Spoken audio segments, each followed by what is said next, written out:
नमस्कार। हमारे YouTube channel अद्भुत भक्तिशाला में आप सभी का हार्दिक स्वागत एवं अभिनंदन है। मित्रों, हर रोज़ की तरह हम आज भी आपको एक बहुत ही रहस्यात्मक वीडियो लेकर आए हैं, जिसमें हम आपको बताएंगे कि द्रौपदी का स्वयंवर और कैसे हुआ। तो जी हाँ मित्रों, चलते अपने वीडियो की तरफ। हमारा चैनल सब्सक्राइब नहीं किया है तो हमारे चैनल को सब्सक्राइब कर लीजिए। तो मित्रों, लक्षागृह से जीवित बच निकलने के पश्चात पांडव अपनी माता कुंती सहित वहाँ से एक चक्रा नगरी में जाकर मुनि के भेष में एक ब्राह्मण के घर में निवास करने लगे। यहीं पर भीम ने बक नामक राक्षस का भी वध किया था। पांडवों को एक चक्रा नगरी में रहते हुए कुछ समय व्यतीत हो गया था, तो एक दिन उनके यहाँ भ्रमण करता हुआ एक ब्राह्मण आया। ब्राह्मण पांडवों ने उसका यथोचित सत्कार करके पूछा, देव आपका आगमन कहाँ से हो रहा है? ब्राह्मण ने उत्तर दिया, मैं महाराज द्रौपद की नगरी पांचाल से आ रहा हूँ। वहाँ पर द्रौपद की कन्या द्रौपदी के स्वयंवर के लिए अनेक देशों के राजा महाराजा पधारे हुए हैं।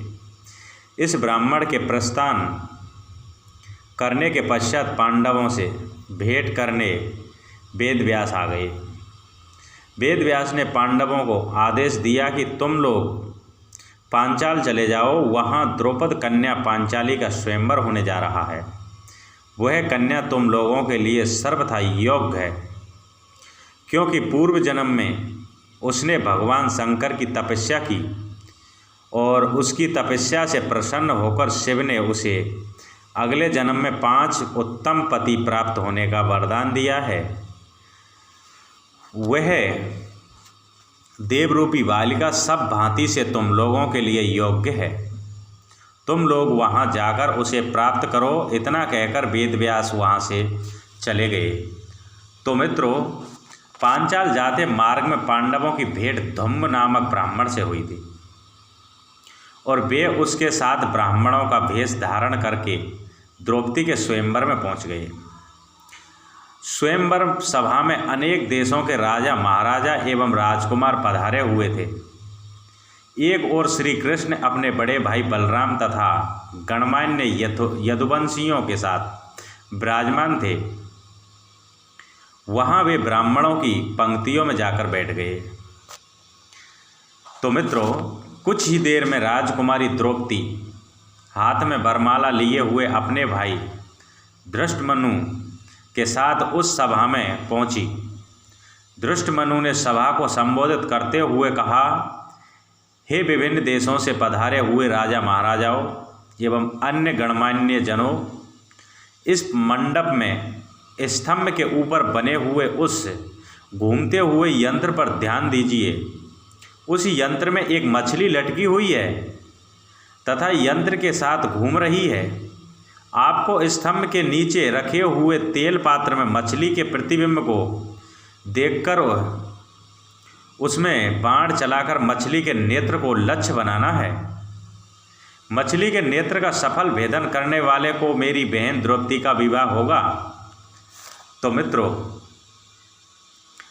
धृष्टद्युम्न की बात सुनकर सभी राजा महाराजा का ध्यान आकर्षित हो गया और एक के बाद एक सभी राजा महाराजा एवं राजकुमारों ने मछली पर निशाना साधने का प्रयास किया, परंतु सफलता ना हाथ लगी और वे कांतिहीन होकर अपने अपने स्थानों में लौट गए। अन्य सफल लोगों में जरासंध, शाल्य, शिशुपाल तथा दुर्योधन, दुशासन आदि कौरव भी सम्मिलित थे। कौरवों के असफल होने पर दुर्योधन के परम मित्र कर्ण ने मछली को निशाना बनाने के लिए धनुष उठाया था, परंतु उन्हें देखकर द्रौपदी बोल उठी, यह सूतपुत्र है, इसलिए मैं इसका वर्ण नहीं कर सकती। अर्थात ये नीची जाति का है, इसलिए मैं इसके साथ में विवाह नहीं करना चाहती हूँ। तो मित्रों, द्रौपदी के वचनों को सुनकर कर्ण ने लज्जित होकर धनुष बाण रख दिया उसके पश्चात ब्राह्मणों की पंक्ति में बैठे हुए अर्जुन ने निशाना लगाने के लिए जब धनुष उठाया तो एक ब्राह्मण को राजकुमारी के स्वयंवर के लिए उगद देख वहाँ उपस्थित जनों को और राजा महाराजाओं को अत्यंत आश्चर्य हुआ, किंतु ब्राह्मणों के क्षत्रियों से अधिक श्रेष्ठ होते हैं, इसका कारण उसे कोई नहीं रोक सका। इसलिए उन्होंने को द्रौपदी ने उन कर्ण अर्जुन को नहीं रोका। अर्जुन ने तेल पात्र में मछली के प्रतिबिंब को देखते हुए एक ही बाण में मछली के नेत्र को भेद कर दिया। द्रौपदी ने आगे बढ़कर अर्जुन के गले में वरमाला डाल दी।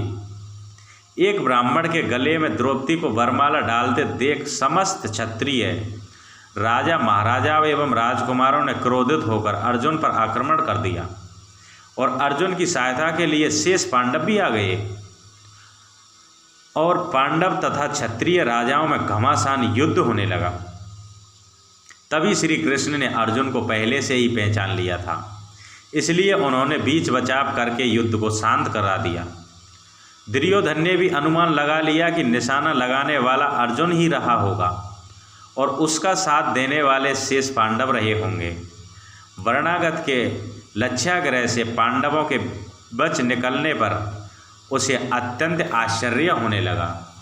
तो मित्रों, इस प्रकार से द्रौपदी का विवाह अर्जुन से हुआ था और अर्जुन का पुत्र अभिमन्यु हुआ था।